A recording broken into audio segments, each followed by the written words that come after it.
Hello students, I Prabha Sharma welcome you to the next content of the accounting ratios. Now we are moving towards the components of the debt equity ratios with the help of example. You may see here the debt equity ratio is equivalent to the current debt upon equity. When the two words are there, so it means the two components are there.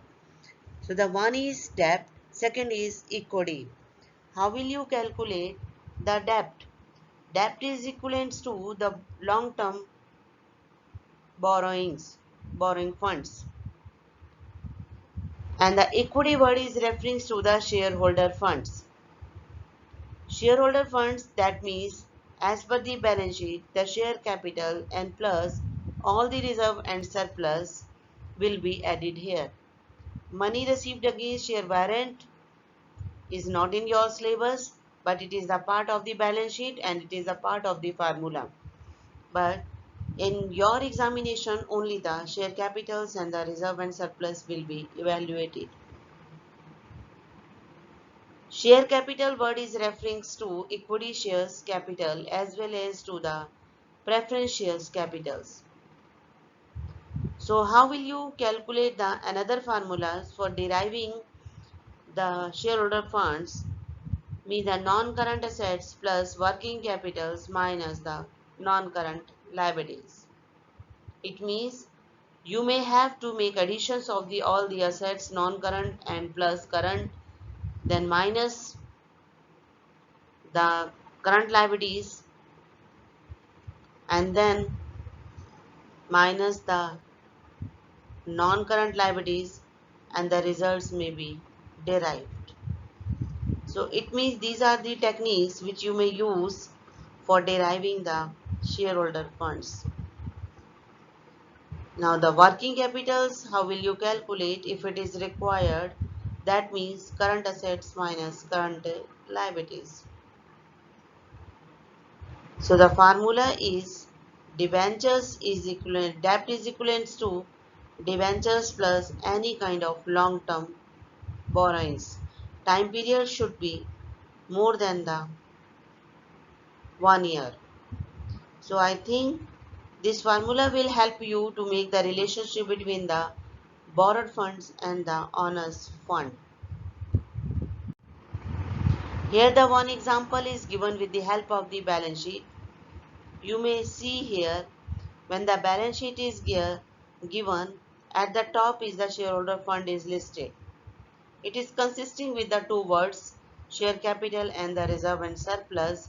2017 is the 1 year and 2016 is the next year, last year. So it means you may calculate with the help of this formula the debt equity ratios of the both here. So the formula as like the shareholder funds is listed, share capitals and all the reserve and surplus will be added for the shareholder funds derivation, as well as to the if it is required to you the debt is to be calculated. You may see here with the name of the non-current liabilities and the long-term borrowings is the title. So it means the non-current liabilities items will be known as debt.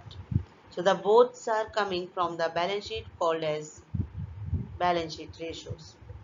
So with the help of this, you may see we are moving to the one example.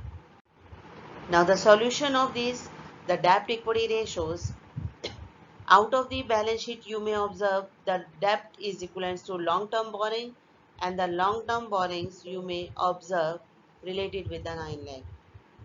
In the same is the two titles of the equity are taken, that means share capital plus reserve and surplus. The items are added, now the value is 23 lakh.